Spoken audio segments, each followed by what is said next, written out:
اصحابہ یا رسول اللہ یا رسول اللہ صلی اللہ تعالی علیہ وسلم۔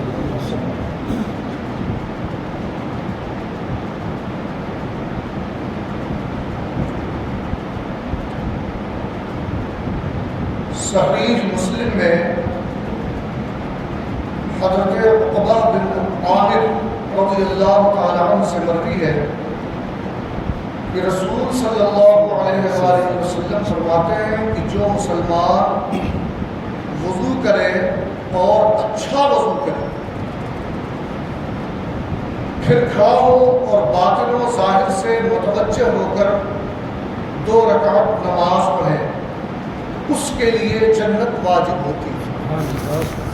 یعنی جو بندہ صحیح طریقے سے وضو کرے اور 2 رکعت نماز سے مطلب یہ کہ تحیۃ الوضو، اللہ تبارک و تعالیٰ نے ہمیں وضو کرنے کی توفیق دی، پاکی حاصل کرنے کی توفیق دی، اس شکرانے میں 2 رکعت نماز ادا کرے تو اللہ تبارک و تعالیٰ کے پیارے رسول صلی اللہ علیہ وسلم فرماتے ہیں کہ اس کے لیے جنت واجب ہوتی ہے۔ حضرت امیر المومنین فاروق اعظم عمر بن خطاب رضی اللہ تبارک و تعالیٰ عنہ سے روایت ہے کہ رسول اکرم صلی اللہ علیہ وآلہ وسلم نے فرمایا کہ تم میں سے جو کوئی وضو کرے اور کامل وضو کرے، فَأَشْهَدُ أَن لَا إِلَٰهَ إِلَّا اللَّهُ وَحْدَهُ لَا شَرِيكَ لَهُ وَأَشْهَدُ أَنَّ مُحَمَّدًا عَبْدُهُ وَرَسُولُهُ پڑھے تو اس کے لیے جنت کے 8 دروازے کھول دیے جاتے ہیں، وہ جس دروازے سے چاہے داخل ہو جائے۔ یعنی جب ہم وضو مکمل کر لیں، اس کے بعد جب ہم کھڑے ہوں تو اشہد ان لا الہ الا اللہ وحدہ لا شریک لہ واشہد ان محمدا عبدہ ورسولہ، یہ پڑھ لیں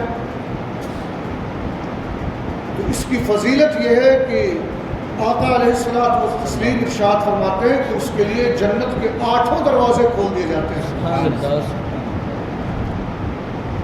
ترمذی نے حضرت عبداللہ بن عمر رضی اللہ تعالی عنہما سے روایت کیا کہ رسول اللہ صلی اللہ علیہ وآلہ وسلم نے فرمایا کہ جو شخص وضو پر وضو کرے، یعنی باوضو تو ہے لیکن نماز کا وقت آیا تو اس کے لیے پھر سے اس نے وضو کر لیا،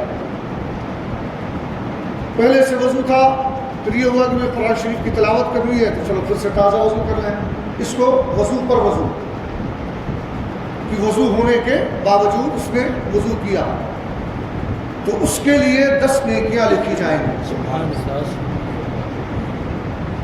ابن خزیمہ اپنی صحیح میں راوی کے عبداللہ بن بریدہ اپنے والد سے روایت کرتے ہیں کہ ایک دن صبح کو حضور اقدس صلی اللہ علیہ وآلہ وسلم نے حضرت بلال کو بلایا۔ کس کو؟ حضرت بلال رضی اللہ تبارک و تعالی کو بلایا اور فرمایا، اے بلال، کس عمل کے سبب جنت میں تو مجھ سے آگے آگے جا رہا تھا؟ میں رات جنت میں گیا تو تیرے پاؤں کی آہٹ اپنے آگے پائی۔ حضرت سیدنا بلال رضی اللہ تعالی عنہ نے عرض کیے، یا رسول اللہ صلی اللہ علیہ وسلم، میں جب اذان کہتا اس کے بعد 2 رکعت نماز پڑھ لیتا اور میرا جب کبھی وضو ٹوٹتا وضو کر لیا کرتا تھا۔ حضور اکرم صلی اللہ علیہ وسلم نے فرمایا کہ اسی سبب سے تمہارے قدموں کی آہٹ مجھے جنت میں ملی۔ ترمذی اور ابن ماجہ نے سعید بن زید رضی اللہ تعالیٰ عنہ سے روایت کیا کہ رسول اکرم صلی اللہ علیہ وآلہ وسلم نے فرمایا کہ جس نے بسم اللہ نہ پڑھی اس کا وضو نہیں، یعنی اس کا وضو کامل نہیں۔ اس کے معنی وہ ہیں جو دوسری حدیث میں ارشاد فرمایا جو دارقطنی اور بہقی میں ہے کہ حضور اکرم صلی اللہ علیہ وسلم نے ارشاد فرمایا کہ جس نے بسم اللہ کہہ کر وضو کیا سر سے پاؤں تک اس کا سارا بدن پاک ہو گیا، اور جس نے بغیر بسم اللہ وضو کیا اس کا اتنا ہی بدن پاک ہوگا جتنے پر پانی گزرا۔ مطلب یہ کہ جتنے عضو کو دھویا اس نے اسی کا ثواب پائے گا، اور اگر بسم اللہ پڑھ کے وضو کیا تو پورے بدن کو دھونے کا ثواب اللہ تعالیٰ سے عطا فرمائے گا۔ اور یہاں دعا لکھی بھی ہوئی ہے وضو خانے پہ کہ جب ہم وضو شروع کریں تو پہلے پڑھ لیں بسم اللہ العلی العظیم والحمد للہ علی دین الاسلام، تو اس میں بسم اللہ آ گیا۔ اب جب ہم وضو کریں گے تو دھوئیں گے صرف ہاتھ، پاؤں، چہرہ، ہے نا، لیکن ثواب ملے گا پورے بدن کو دھونے کا۔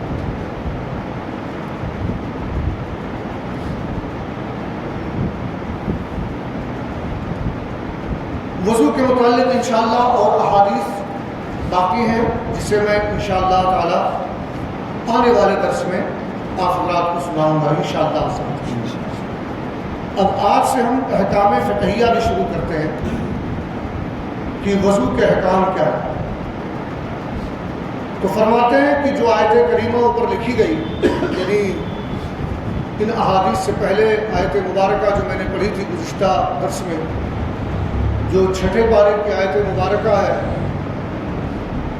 یا ایھا الذین آمنوا اذا قمتم الی الصلاۃ فاغسلوا وجوہکم وایدیکم الی المرافق وامسحوا برؤوسکم وارجلکم الی الکعبین، یعنی اے ایمان والو جب تم نماز پڑھنے کا ارادہ کرو اور وضو نہ ہو تو اپنے منہ اور کہنیوں تک ہاتھوں کو دھو اور سروں کا مسح کرو اور ٹخنوں تک پاؤں دھو۔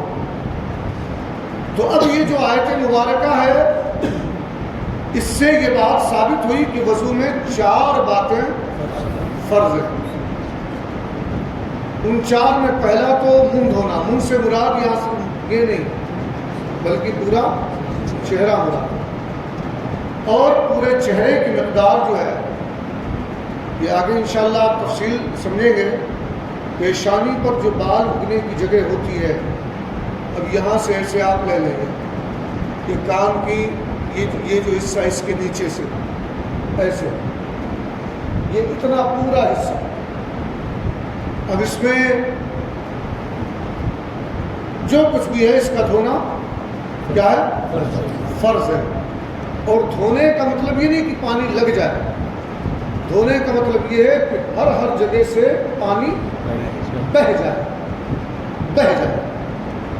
تو ایک تو یہ پورا چہرہ دھونا فرض ہے، دوسرا کوہنیوں سمیت دونوں ہاتھ دھونا۔ ایسا نہیں کہ کوہنیوں تک کا مطلب یہ ہو کہ یہ کوہنی ہے تو ہم نے یہاں تک دھو لیا تو ہو گیا، نہیں، یہ کوہنیاں بھی شامل ہیں، یہاں تک کہہ لیجیے، یہاں تک یہ پورا ہاتھ دھونا فرض ہے۔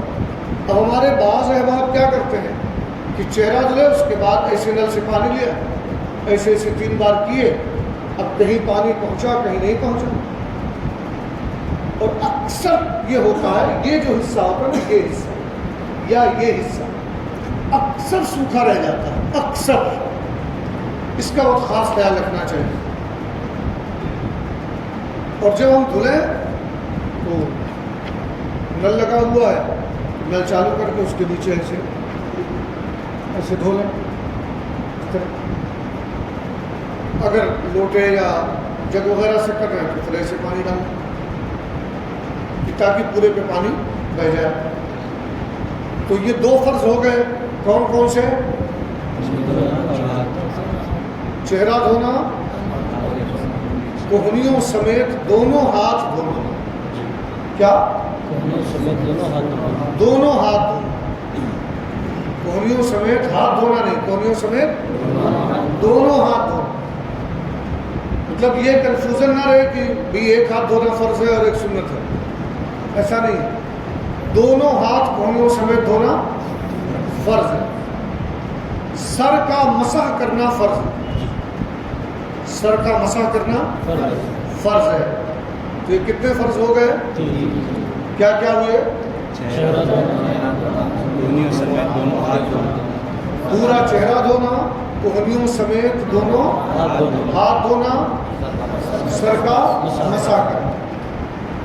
کوہنی اس کو کہتے ہیں، کوہنیوں سمیت دونوں ہاتھ دھونا، سر کا تو یہ کتنے فرض ہوئے؟ 3۔ اور فرض کتنے ہیں؟ 4۔ تو ابھی ایک باقی ہے نا؟ ابھی ہم نے 3 ہی بتایا نا۔ پہلا کیا بتایا میں نے؟ پورا چہرہ دھونا ہے نا؟ کیا کرنا ہے؟ پورا چہرہ دھونا۔ دوسرا کوہنیوں سمیت دونوں ہاتھ دھونا۔ اور تیسرا سر کا مسح کرنا۔ چوتھا ہے ٹخنوں سمیت دونوں پیر دھونا۔ ٹخنوں سمیت دونوں پاؤں دھونا۔ اب اس میں بھی یہ خیال ہے کہ جب ہم یہ دھوتے ہیں نا تو اکثر جب یوں دھوتے ہیں تو یہاں پہ چونکہ گڈھا ہوتا ہے، تھوڑی سی جگہ خالی ہوتی ہے یہاں اس جگہ پہ، تو پانی یہاں سے بہتا ہے یہاں آ جاتا ہے اور یہ بیچ کی جگہ رہ جاتی ہے، یا چلنے کی وجہ سے یہاں پہ یہ کھال سمٹی ہوئی ہوتی ہے، سکڑی ہوئی ہوتی ہے نا، اس میں جھرریاں پڑی ہوتی ہیں۔ تو اب یہ جب جھرریاں پڑی ہیں یہ، تو اب اس پہ پانی پڑے گا اور جو اندر کا ہے اس پہ نہیں پڑے گا، تو اس لیے اس کا بہت خاص خیال رکھنا چاہیے۔ تو کتنے فرض ہو گئے؟ 4۔ کون کون سے؟ پورا چہرہ دھونا، کوہنیوں سمیت دونوں ہاتھ دھونا۔ پہلا پورا چہرہ دھونا، دوسرا کوہنیوں سمیت دونوں ہاتھ دھونا، کوہنیوں سمیت دونوں ہاتھ دھونا، تیسرا سر کا مسح کرنا، چوتھا ٹخنوں سمیت ٹخنوں سمیت دونوں پیر دھونا۔ اب یہ 4 فرض ہو گئے۔ ان 4 فرضوں کو گنانے کے بعد حضور صلی اللہ علیہ وسلم شریعہ فرماتے ہیں کہ کسی عضو کو دھونے کے یہ معنی ہیں کہ اس عضو کے ہر حصے پر کم سے کم 2 بوند پانی بہہ جائے، کم سے کم 2 بوند پانی، پورے حصے سے نہیں، ہر جگہ سے۔ مثلا کوہنیوں سمیت ہمیں پورا ہاتھ دھونا ہے تو ابھی یہاں سے لے کر کے اور یہاں تک کی جتنا حصہ ہے ہر جگہ سے 2 بوند پانی بہہ جائے۔ بھیگ جانے یا تیل کی طرح پانی چپڑ لینے یا ایک آدھ بوند بہہ جانے کو دھونا نہیں کہیں گے، نہ اس سے وضو ہوگا اور نہ ہی غسل ادا ہوگا۔ اگر کوئی غسل کرتے وقت بھی اس طرح کرے کہ پانی بہا نہیں، صرف لگ گیا بدن پہ، تو غسل نہیں ہوگا۔ اس امر کا لحاظ بہت ضروری ہے، لوگ اس کی طرف توجہ نہیں کرتے اور نمازیں اکارت جاتی ہیں۔ بھئی لازم آتے ہیں جب وضو صحیح نہیں ہوگا تو نماز، کیونکہ نماز کے لیے شرط ہے وضو، اور جب ہمارا وضو ہی نہیں صحیح ہوا، جب شرط ہی نہیں پوری ہوئی تو نماز کیسے ہو؟ ہے نا؟ تو اس لیے جو ہے نمازیں برباد ہو جاتی ہیں۔ بدن میں بعض جگہیں ایسی ہیں کہ جب تک ان کا خاص خیال نہ کیا جائے ان پر پانی نہ بہے گا، جس کی تشریح ہر وضو کے بیان میں کی جائے گی۔ کسی جگہ، اب چونکہ یہاں پر ہے کہ سر کا مسح کرنا، تو اس کی وضاحت فرماتے ہوئے سرکار صدر شریعہ فرماتے ہیں کہ کسی جگہ موضع حدث پر تری پہنچنے کو مسح کہتے ہیں، یعنی جن چیزوں کا دھونا فرض ہے ان جگہوں پر تری پہنچانے کو، پانی کی تری پہنچانے کو مسح کہتے ہیں۔ تو جو سر کا مسح ہے یہ فرض ہے اور اس میں ضروری ہے کہ تری پہنچائے گا۔ اب ان 4 فرضوں کی وضاحت کر رہے ہیں۔ پہلا فرض جو ہے یعنی منہ دھونا، فرماتے ہیں شروع پیشانی سے، یعنی جہاں سے بال جمنے کی انتہا، کہ اب ادھر بال نہیں جمیں گے، وہاں سے لے کر کے تھوڑی تک طول میں یعنی لمبائی میں، یہاں سے لے کے یہاں تک، اور عرض میں یعنی چوڑائی میں اس کان کے لو سے اس کان کے لو تک، یہ پورا حصہ جو ہے چہرہ کہلاتا ہے اور اس کا پورا دھونا فرض ہے۔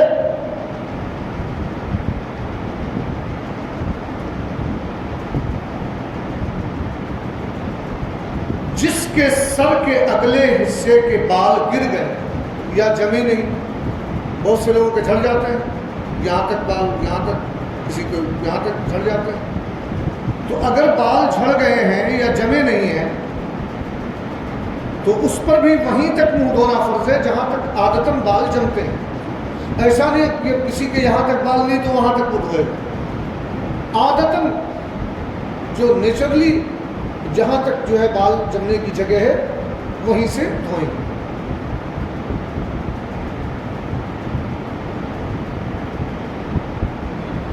اور اگر عادتاً جہاں تک بال ہوتے ہیں اس سے نیچے تک کسی کے بال جمے ہوں تو ان زائد بالوں کا جڑ تک دھونا فرض ہے۔ مثلا آپ نے دیکھا ہوگا بہت سارے لوگوں کو کہ یہاں سے ایسے بال ہوتے ہیں، یہاں سے ہے نا، یہاں سے یہاں تک دیکھتے ہیں، اس پر بھی دیکھتے ہیں اس پر۔ تو اگر ایسا ہے تو اب یہ جو یہاں پر بال ہیں ان بالوں کے جڑ تک دھونا، کہ ان بالوں کے جڑ سے بھی 2-2 بوند پانی بہہ جائے۔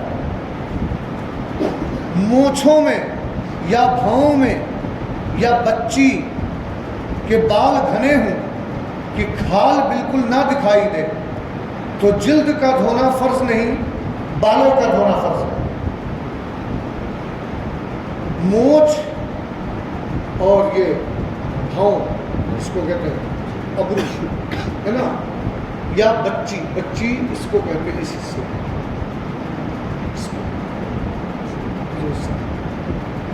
تو فرماتے ہیں کہ اگر یہ اتنا گھنا ہو، اتنے گھنے بال ہو اس میں کہ کھال نہ دکھائی دیتی ہو، جلد یعنی اسکن، کھال وہ اگر دکھائی نہ دیتی ہو تو صرف بالوں کا دھونا فرض ہے کہ بال دھل گئے تو وضو ہو جائے گا۔ لیکن جس کے کھال دکھائی دیتے ہوں اور ان جگہوں کے بال گھنے نہ ہوں تو ان بالوں کا بھی دھونا فرض ہے اور جلد یعنی اسکن کا بھی دھونا فرض ہے۔ بات سمجھ آ رہی ہے؟ جو بات نہ سمجھ میں آئے فوراً پوچھ لیجیے گا۔ اگر مونچھیں بڑھ کر لبوں کو چھپا لیں، نیچے آ گئی مونچھیں، یہاں اب یہ ہونٹ چھپ گیا، اگر مونچھیں بڑھ کر لبوں کو یعنی ہونٹوں کو چھپا لیں تو اگرچہ گھنی ہوں مونچھیں ہٹا کر لب کا دھونا فرض ہے۔ کیوں؟ کہ اگرچہ مونچھیں گھنی ہیں مگر وہاں تک مونچھیں بڑھانے کی اجازت شریعت میں نہیں ہے۔ اگر تم نے بڑھایا ہے چاہے قصدن یا کسی وجہ سے تو اب یہ لازم ہے کہ وہاں کے بال ہٹا کر کے ان حصوں کو دھویا جائے، ان کا دھونا فرض ہے۔ داڑھی کے بال اگر گھنے نہ ہوں تو جلد کا دھونا فرض ہے۔ اب جیسے میری داڑھی ہے تو اس میں سے کھال دکھائی دے رہی ہے نا، ہماری کھال نظر آ رہی نا۔ اب دیکھیے خواجہ بھائی کی داڑھی میں کھال نہیں نظر آ رہی، جانی بھائی کس میں نظر آ رہی ہے کھال۔ تو جن کی داڑھیوں کے بال اتنے دور دور ہوں کہ کھال نظر آ رہے تو کھال کا دھونا فرض ہے۔ اور جن کی داڑھی بہت بعض لوگوں کی بہت گھنی ہوتی ہے کچھ نظر ہی نہیں آتا تو ان کے لیے بھی وہی ہے کہ اگر گھنے ہوں تو گلے کی طرف دبانے سے جس قدر چہرے کے گردے میں آئے ان کا دھونا فرض ہے اور جڑوں کا دھونا فرض نہیں ہے۔ کہ جب آپ ایسے دبائیں جن کی گھنی ہو ان کی بات ہو، ایسے دبانے پر اب یہ جتنے چہرے کے اس میں آ جا رہے ہیں یہاں سے ہے نا، ان کا دھونا فرض ہے۔ یہ ان کے لیے ہے جن کے بہت گھنے ہوں اور جن کے ہلکے ہوں تو ان کو جلد کا دھونا فرض ہے۔ اور جو حلقے سے نیچے ہوں ان کا دھونا ضرور نہیں، اور اگر کچھ حصے میں گھنے ہوں اور کچھ چھدرے یعنی کچھ حصہ گھنا ہو کہ وہاں کی کھال نہیں دکھائی دیتی ہے اور کچھ حصہ ایسا ہے کہ جہاں کی کھال دکھائی دیتی ہے تو جہاں گھنے ہوں وہاں بال اور جہاں گھنے نہ ہوں اس جگہ کی آل کا دھونا فرض ہے. یہ بھی چہرے کی بات چل رہی ہے, چہرے کے مسائل بیان ہو رہے ہیں کہ چہرہ کیسے کیسے دھونا فرض ہے. لبوں کا وہ حصہ جو عادتاً لب بند کرنے کے بعد ظاہر رہتا ہے. مثلا آدمی خاموش ہے, کچھ نہیں بول رہا ہے, اب جیسے میں ہوں تو اب عادتاً یہ جتنا حصہ بند ہے اتنا بند مانا جائے گا, اور عادتاً جتنا کھلا ہے وہ کھلا مانا جائے گا. تو جو عادتاً لب بند کرنے کے بعد ظاہر رہتا ہے اس کا دھونا فرض ہے, اس کا دھونا. مگر وضو میں اکثر ایسے کر لیتے ہیں, ایسے. اب اگر اس طرح ہم نے کر لیا تو جو اور زیادہ جو حصہ بند ہوا وہ عادتاً تو بند نہیں ہوتا ہے. عادتاً جب ہمارا منہ بند ہوتا ہے تب وہ حصہ بند نہیں ہوتا ہے. یہ تو ہم نے پانی کی وجہ سے یا کسی ایسے کر لیتے ہیں. تو ایسے کرنے میں یہ ہے کہ اگر کوئی خوب زور سے لب بند کر لے کہ اس میں کا کچھ حصہ چھپ گیا کہ اس پر پانی نہیں پہنچا, اس پر پانی نہیں پہنچا, اور کلی بھی نہیں کی کہ وہ دھل جاتا, تو وضو نہیں ہوا. تو وضو, یہ دیکھیے سرکار کی سنتوں میں کتنا فائدہ. وضو میں کلی کرنا یہ سنت ہے, وضو میں کلی کرنا سنت ہے نا, فرض نہیں ہے. کیونکہ فرض تو آپ نے 4 سنے نا, تو اس میں کلی کرنا تو نہیں ہے, سنت ہے. اب اس کے کئی فائدے. ایک تو منہ صاف ہوتا ہے, اور آ کر کے کیے منہ صاف ہو گیا, ایک فائدہ. دوسرا فائدہ کہ یہ پانی قابل وضو ہے یا نہیں, اس کا ذائقہ بدلا تو نہیں ہے, یعنی پانی کا جو ذائقہ ہوتا ہے اس سے کوئی الگ اس کا ذائقہ تو نہیں ہے, کوئی شربت یا شوربہ تو نہیں رکھا ہوا ہے, یہ بھی معلوم ہو جائے. تیسرے یہ کہ اگر چہرہ دھوتے وقت کہیں لب ہم نے دبا لیا زیادہ تو کلی کے وقت وہ حصہ چونکہ دھو گیا تھا, اس لیے جو ہے ہمارا وضو ہو گیا. یہ دیکھیں کتنا بڑا فائدہ ہے سنت میں. ہاں وہ حصہ جو عادتاً منہ بند کرنے میں ظاہر نہیں ہوتا اس کا دھونا فرض نہیں ہے. مثلا میں نے منہ بند کیا, عادتاً جو منہ بند کرنے پر جتنا حصہ اندر ہوئے اس کا دھونا فرض نہیں. رخسار, رخسار سمجھتے ہیں, گال اور کان کے بیچ میں جو جگہ ہے جسے کنپٹی کہتے ہیں. اب آپ لوگ کیا کہتے ہیں, یہ ہو گیا رخسار, یہ ہے رخسار, اور یہ ہے کان, اس کے بیچ میں یہ جگہ کنپٹی کہتے ہیں. رخسار اور کان کے بیچ میں جو جگہ ہے جسے کنپٹی کہتے ہیں اس کا دھونا فرض ہے. ہاں اس حصے میں جتنی جگہ داڑھی کے بال گھنے ہوں وہاں بالوں کا دھونا فرض ہے, اور جہاں بال نہ ہوں یا بال ہیں مگر گھنے نہیں ہیں تو وہاں کھال کا دھونا فرض ہے. نتھ کا سوراخ جو عورتیں وہ کہتے ہیں نا, اس کا سوراخ اگر بند نہ ہو تو اس میں پانی بہانا فرض ہے, اور اگر تنگ ہو تو پانی ڈالنے میں نتھ کو حرکت دے, اور اگر بالکل بند ہو گیا ہے کہ نہیں حرکت بھی نہیں دی جا سکتی ہے, پانی ڈالیں گے تو بھی نہیں جائے گا, تو پھر اس کے لیے معاف ہے, اس کے لیے ضروری نہیں, کیونکہ اگر زیادہ کچھ کرے گا تو پھر خون نکلنا شروع ہوگا, زخم بن سکتا ہے. آنکھوں کے ڈھیلے اور پپوٹوں کے اندرونی سطح کا دھونا کچھ درکار نہیں.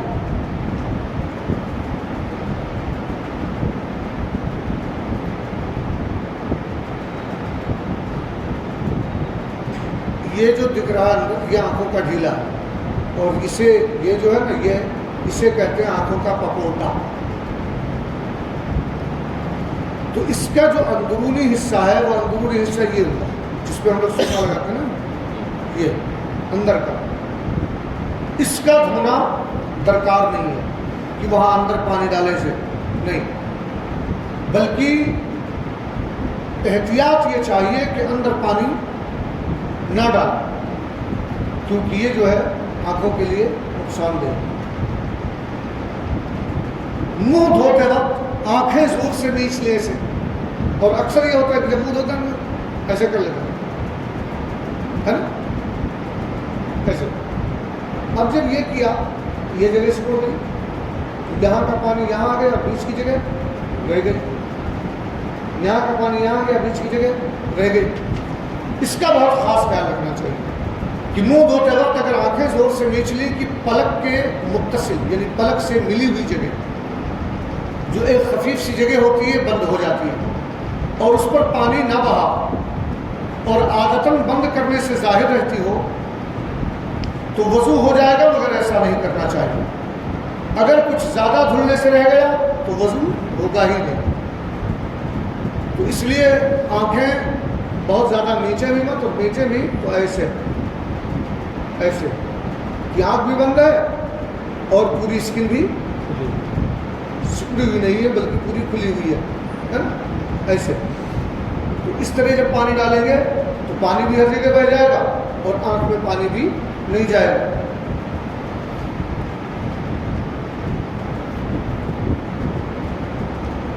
آنکھ کے کوے پر پانی بہانا فرض ہے۔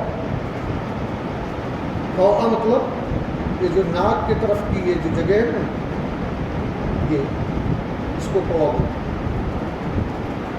اس پر پانی بہانا فرض ہے، مگر سرما کا جرم کوے یا پلک میں رہ گیا اور وضو کر لیا اور اطلاع نہیں ہوئی اور نماز پڑھ لی تو حرج نہیں، نماز ہو جائے گی اور وضو بھی ہو گیا، اور اگر معلوم ہے تو اسے چھڑا کر پانی بہانا ضروری ہے۔ مثلا جب ہم سرما لگاتے ہیں تو اکثر اس جگہ پر جو ہے نا بعد میں پپڑی رہ جاتی ہے، سرما لگانے کے 2 گھنٹے 3 گھنٹے بعد پپڑی یہاں بنتی ہے، سمجھ گئے؟ اسی طریقے سے کبھی کبھی آنکھوں میں زیادہ گرد و غبار چلے جانے کی وجہ سے آدمی جب تھوڑی دیر سو لیتا ہے تو یہاں پر کیچڑ کی پپڑی بن جاتی ہے نا، تو اس کے بارے میں فرما رہے ہیں کہ اگر وہاں پر وہ پپڑی لگی ہوئی ہے اور اسے اطلاع نہیں ہوئی، اس نے وضو کر لیا، نماز پڑھی، تو نماز بھی ہو جائے گی اور وضو بھی ہو جائے گا۔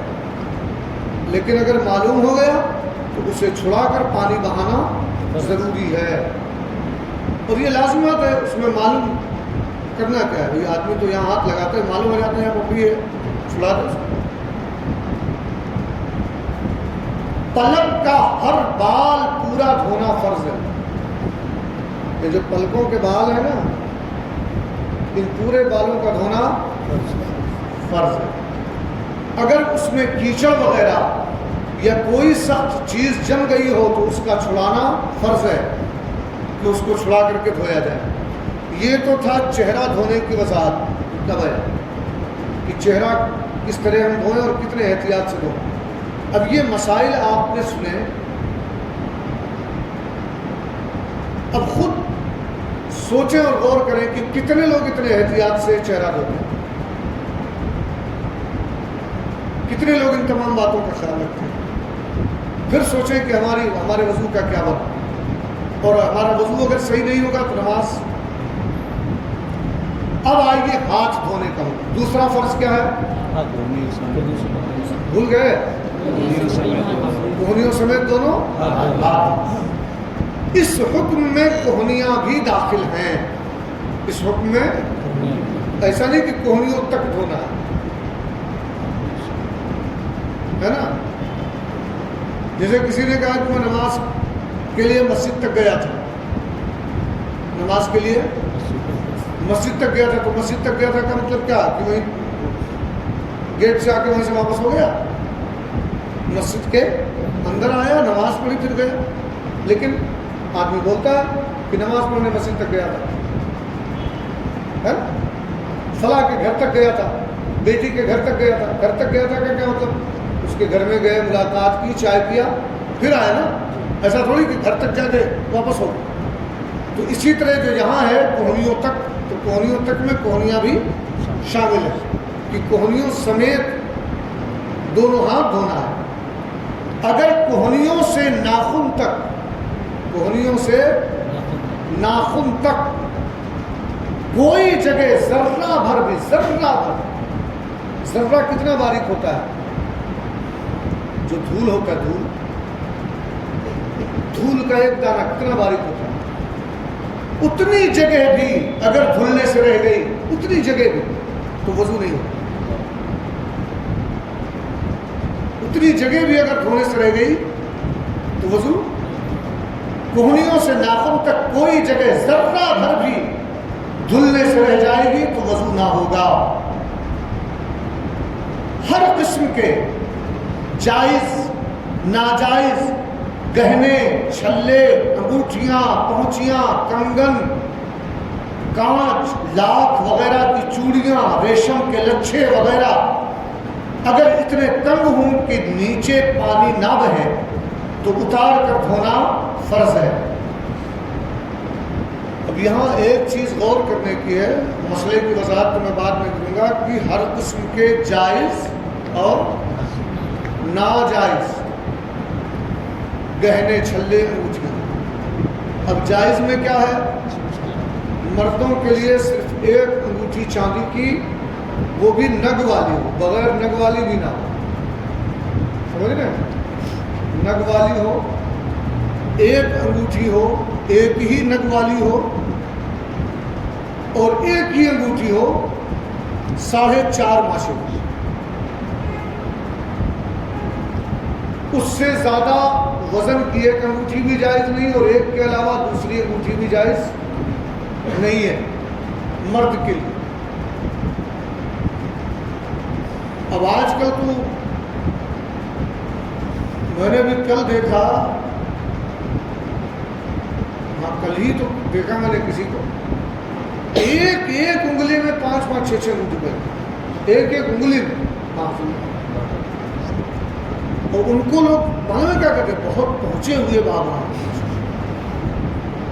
بہت پہنچے ہوئے بابا۔ مرد کے لیے صرف یہ جائز ہے۔ اب اس کے علاوہ ہمارے بہت سارے بھائی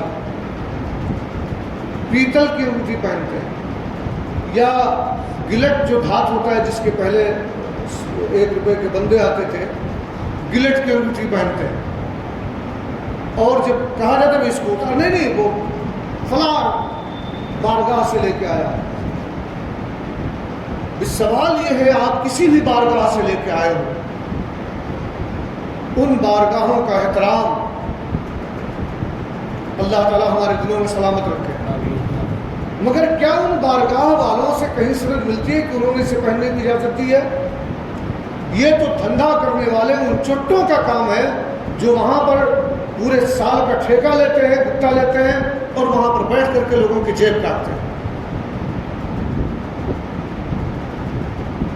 وہ چھلا دے دو، وہ دھاگا دے دو، وہ پیتل کے بھی میں نے دیکھے بہت سارے لوگوں کو، پیتل اور تانبا ایک میں سے مڑا ہوا ہوتا ہے اور وہ پہنے ہوئے ہوتے ہیں۔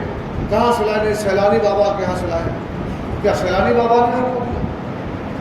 کوئی کہتا رحمت آباد، وہ نائب رسول، نائب رسول کا مطلب کیا ہوتا ہے؟ کہ جو شریعت مصطفیٰ لے کے آئے، اس شریعت کی جو ہے اشاعت کرنے والا، وہی تو نائب رسول ہوتا ہے۔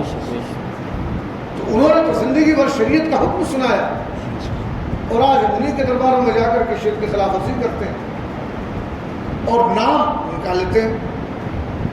آپ غریب نواز رضی اللہ تعالیٰ کے دربار میں چلے، وہاں اتنے چھوٹے بیٹھے ہوئے ہیں، وہ فوراً یہ کلاوا لو، دھاگا لو، کلاوا بولتے ہیں اس کو۔ ہاں، یہ پہلے میں باخودہ بتا رہا ہوں، 25-30 سال پہلے میں کہیں نہیں دیکھتا تھا کہ کسی مسلمان کے ہاتھ میں یہ بدا ہوا۔ ادھر کا تو میں نہیں بتا سکتا کیونکہ ادھر میرا سابقہ بھی 20 سال سے ہے، لیکن 30 سال پہلے میں نے کسی مسلمان کو نہیں پہلے دیکھا۔ بلکہ آپ لوگوں کو یاد ہوگا 90 میں بہت بڑا فساد ہوا تھا بولتے ہیں۔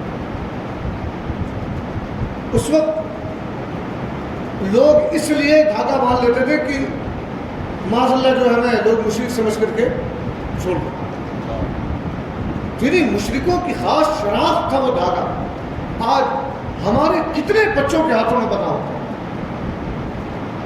یہاں پر، ہمارے کتنے نوجوانوں کے ہاتھوں میں بنا ہوتا ہے. اور اب اس کے علاوہ ایک نیا فیشن چلا ہے کڑا پہننے. اور یہ دیکھ کے آتے ہیں ان رافضیوں کو، ان گستاخان صحابہ کو جو اجمیر محلہ میں بیٹھ کر جو ہے لوگوں کا جیب کاٹتے ہوتے ہیں اور لوگوں کے خون پسینے کی گاڑی کمائی گلا پکڑ پکڑ کے وصولتے ہیں. ان کم وقتوں نے بھی کڑا پہنا ہوا ہے. لیکن وہ چونکہ شیعہ ہیں، رافضی ہیں، ان کے یہاں کڑا پہنتے ہیں. ہم تو الحمدللہ سنی ہیں.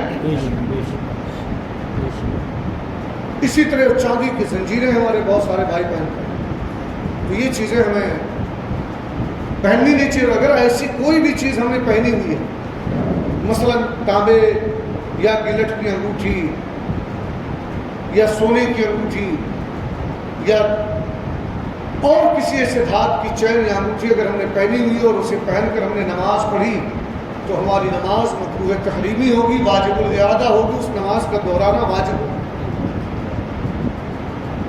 سوچ لیجیے، ہم لوگ بالکل مطلب ہلکے میں لے لیتے ہیں ایسی باتیں. لیکن یہ یاد رکھیں کہ اگر اس طرح کسی نے نماز پڑھی تو اسے نماز دہرانا واجب ہوگا. ہاں جو دھاگا وغیرہ باندھتے ہیں، اگر واقعی میں کسی بزرگ کے مزار سے آپ مس کر کے لائے بھی ہیں دھاگا، تو چلو ان کے مزار پاک سے یہ چیز چھو گئی ہے اس لیے ہمارے لیے، اور بے شک باعث سے برکت ہے. جو چیز بھی کسی اللہ والوں کے در سے چھو جائے وہ بے شک باعث سے برکت ہے. مگر اس کو پہننے کا جو یہ طریقہ ہے نا مشرکوں والا، یہ درست نہیں ہے. اسے آپ گلے میں پہن لیں، ہاتھ میں باندھنا تو یہاں باندھ لیں، جو کپڑے کے اندر ہے دکھے بھی نہیں. تو برکت تو تب بھی حاصل ہو سکتی ہے نا. لیکن یہ صرف جو ہے انہیں مشرکوں کے نقل میں، یہ ان ظالموں نے، یہ ان ڈاکو مجاوروں نے جو ہے یہ سارے کام کیے ہوئے ہیں. کیونکہ انہیں ساری چیزوں سے 25 پیسے 50 پیسے کا دھاگا ہوتا ہے اور 1000 2000 روپے جو ہے اس میں ڈالو اس میں ڈالو، اس میں اس کام سے ڈالو اس میں اس کام سے ڈالو کر کے ڈال لیتے ہیں. یہ ان کا فائدہ ہوتا ہے ان ڈاکوؤں کا. ان ڈاکوؤں نے تو پورا ستیہ ناش کر کے رکھ دیا اسلام اور سنیت کا ان کم وقتوں. ورنہ یہ آج جو پیسے ان کے گھروں میں جا رہے ہیں، آج ان پیسوں سے قوم مسلم کی بیٹیاں جو آج نقاب کی وجہ سے امتحان کو ترس نہیں ترستی. اور یہ ہماری قوم بھی ایسی نا کہ انہیں کم وقتوں کو پیسے دیتے ہیں. کسی ضرورت مند اپنے پڑوسی کو کوئی 100 روپے دیتا کہ لے بھائی بلا وجہ ہم اس سے لیں گے نہیں، دیں گے نہیں، کچھ نہیں، یہ لو تم اپنی حاجت پوری کر لو. کوئی دیتا پڑوسی کو نہیں دیں. ان لٹیروں کو ہم جو ہے ہزار روپے دے کر کے چلے آتے ہیں. تو بہرحال ایسی کوئی بھی کسی بھی دھات کے سوائے چاندی کے، وہ بھی 4.5 ماشا ایک نگ والی انگوٹھی ہو. یہ بھی نہیں کہ اس میں طرح طرح کے جو ہے لال پیلے نیلے جڑے ہوئے ہوں چاروں طرف سے، نہیں. ایسی ایک انگوٹھی مرد کے لیے پہننا جائز ہے. عورتوں کے لیے تو ان کے جتنے بھی زیور ہوں وہ پہن سکتی ہیں سونے اور چاندی کے. باقی یہ جو رولڈ گولڈ، اس کو کیا بولتے ہیں جی؟ رولڈ گولڈ ہی بولتے ہیں نا. یعنی سونے اور چاندی کے نقل کی ہوئی رہتی ہے مگر وہ اصلی چاندی نہیں ہوتی ہے. ہاں مینٹکس، ہاں. تو وہ سب اگر پہن کر کے نماز پڑھتی ہیں تو ان کی بھی نماز درست نہیں ہوتی ہے، یاد رکھیں.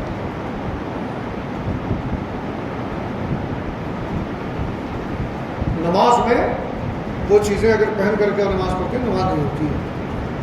تو بہرحال یہاں اسی لیے جائز اور ناجائز دونوں قسم کا حضرت نے ذکر فرمایا کہ یہ نہیں کہ بھئی انگوٹھی تو پہننا جائز ہے تو اس لیے ہم انگوٹھی پہنے تو ہم چاہے اس کو نکالیں یا نہ نکالیں، جگہ پہ پانی بہے یا نہ بہے تو بھی ہمارا وضو ہو جائے. نہیں، بلکہ وضو کرتے وقت جب ہم ہاتھ دھوئیں تو یہ لازم ہے کہ چاہے انگوٹھی ہو، چاہے دھاگا بندھا ہو، چاہے کڑا ہو، چاہے چھلنا ہو، چاہے چاندی کی زنجیر، جو بھی ہو، اس کے نیچے پانی بہانا فرض ہے.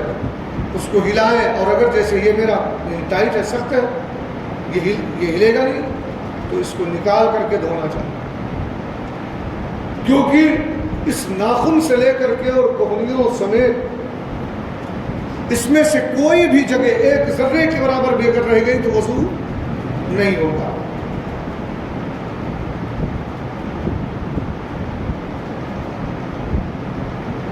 ہاں اگر اتنے ڈھیلے ہوں کہ بغیر ہلائے ہی اس کے نیچے سے پانی بہہ جائے گا تو پھر ہلانا بھی ضروری نہیں ہے۔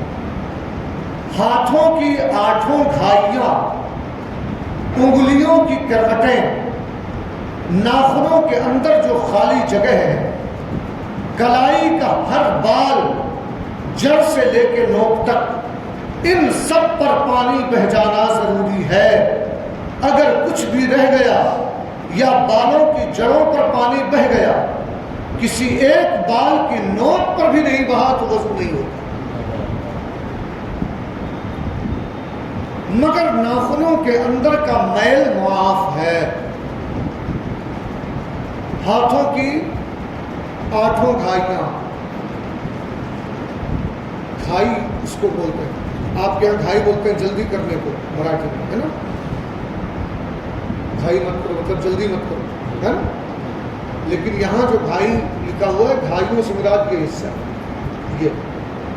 تو اب اس میں کتنے ہیں؟ 4 اور 4 اس میں، اسی کو فرمایا کہ 8 گھائیاں، انگلیوں کی کروٹیں،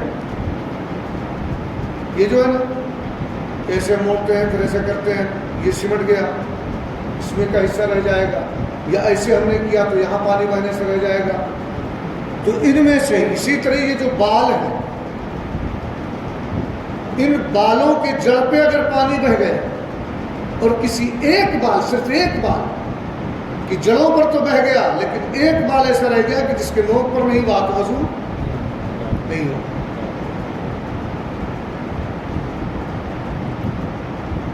اسی لیے میں کہتا ہوں پہلے جب وضو کریں تو پہلے ایسے پانی لے کر کے ایسے چپڑ لیں تیل کی طرح، اس کے بعد ایسے رکھیں ایسے، تاکہ ہر جگہ سے پانی بہ جائے۔ اب وہ ہم کیا کرتے ہیں کہ چہرہ دھویا اس کے بعد ایسے لیتے ہیں پانی، پھر ایسے، اب وہ کہیں بہا کہیں رہ گیا۔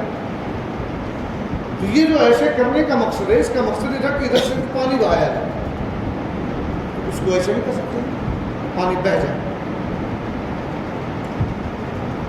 بجائے 5 کے 6 انگلیاں ہوں، کسی کسی کو ہوتی ہیں، اللہ کی قدرت کہ انگوٹھے میں یا اور کسی انگلی میں 1 انگلی کا اور اضافہ ہوتا ہے، تو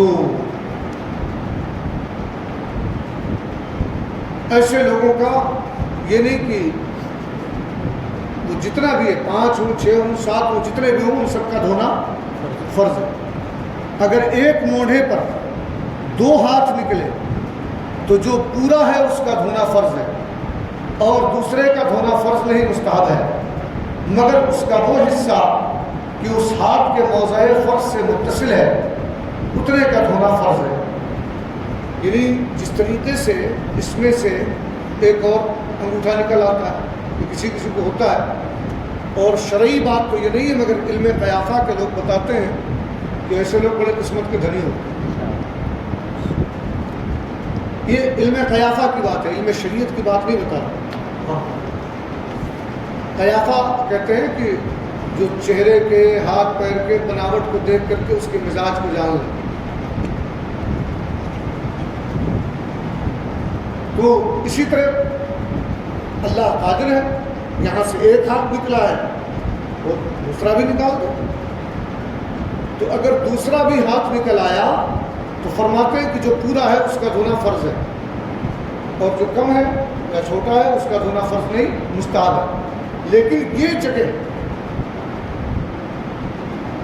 ہے نا، اگر یہاں تک متصل ہے، یہاں سے نکلا ہوا ہے، تو یہاں پر جو ملا ہوا ہے اس پورے حصے کا دھونا فرض ہوگا۔ یہ 2 فرض کی وضاحت میں نے بیان کی، چہرہ دھونے کی اور دھونیوں سمیت دونوں ہاتھ دھونے کی، کہ کس طرح دھونا فرض ہے۔ ایک تو یہ ہو گیا کہ کونیوں سمیت ہاتھ دھونا فرض ہے، مگر کس طرح دھونا ہے کہ اگر ایک بال بھی باقی رہ گیا یا ایک ذرے کے برابر بھی کوئی جگہ باقی رہے گی جہاں سے پانی نہیں بہا تو وضو صحیح نہیں ہوگا. یہ ذہن میں رکھیے. آج آپ کو جو مسائل بتائے گئے اس میں ایک تو یہ بتایا گیا کہ وضو میں 4 چیزیں فرض ہیں. کیا کیا کیا ہیں؟ بولیے نا سب لوگ زور سے بولیے. پورا چہرہ دھونا، انگلیوں سمیت دونوں ہاتھ دھونا، سر کا مسح کرنا، ٹخنوں سمیت دونوں پیر دھونا. ان 4 فرضوں میں سے 2 فرض کی وضاحت میں نے بہار شریف سے آپ کو سنا دیا کہ چہرے کو کتنا دھونا ضروری ہے، کون سی جگہ معاف ہے نا، اور کس کا دھونا فرض ہے، کس کا دھونا نہیں فرض ہے. داڑھی اگر گھنی ہو تو کیسے دھوئی جائے گی، اور اگر داڑھی کے بال اتنے گھنے نہیں ہیں، کھال نظر آ رہی، جیسے میری کھال یہاں پہ نظر آ رہی، یہاں پہ نہیں نظر آ رہی، یہاں نظر آ رہی، یہاں نظر آ رہی، تو جہاں جہاں نظر آ رہی ہے وہاں کھال کا دھونا فرض ہے. سمجھ رہے ہیں؟ کھال سمیت پورا دھونا فرض ہے. اور جہاں کھال نظر نہیں آ رہی وہاں بالوں کے دھو جانے سے فرض ادا ہو جائے ہے نا.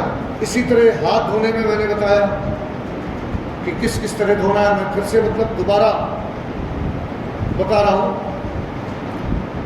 کہ اگر کسی نے ایسے انگوٹھی پہنے یا گھڑی پہنے وضو کر لیا، بہت سی باتیں پوری گھڑی ہوتی ہے، آپ کو سوچتے ہیں کون اتارے جو اتارے کر لیا، لیکن اگر اس کے نیچے کہیں بھی کوئی جگہ ایک ذرے کے برابر بھی باقی رہے گی تو وضو نہیں ہوگا. ہاں اگر ناخن کے اندر میل ہے تو وہ معاف ہے کہ میل کے نیچے پانی نہیں گیا تو یہ معاف ہے. مگر یہ بھی یاد رکھیں کہ ہمیں ناخن اتنے بڑے رکھنے ہی نہیں چاہیے کہ اس کے اندر میل جمنے کی جگہ ہے.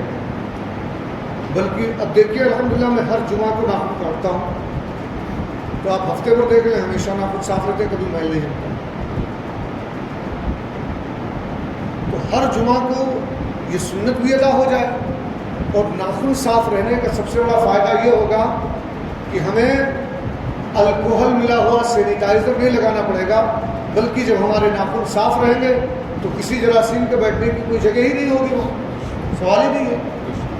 ہم الحمدللہ 5 وقت وضو کریں گے خود بخود صاف ہو جایا کریں گے. تو اس لیے اس کا اہتمام کریں، اس کا اہتمام رکھیں ہمیشہ کے لیے پابندی سے کہ جب جمعہ کا دن آئے تو جمعے کی نماز سے پہلے موچ صحیح کریں، ناخن کاٹیں. یہ جو بغل کے بال ہوتے ہیں اور جو نیچے کے، ان کو جو ہے یہ سنت ہے سرکار کہ ہر جمعہ کو جو ہے تمام چیزیں کی جائیں، مسواک کیا جائے، خوشبو لگائی جائے. یہ تمام سنتیں ہیں جس میں یہ ناخن تراشنے کی بھی سنت ہے جس کو کریں. اب ناخن کی بات آ گئی ہے تو ایک چیز اور آپ سنتے جائیں، ذہن میں رکھیں گے. ناخن کاٹنے کا مصنون طریقہ کیا ہے، سنت طریقہ کیا ہے ناخن کاٹنے کا؟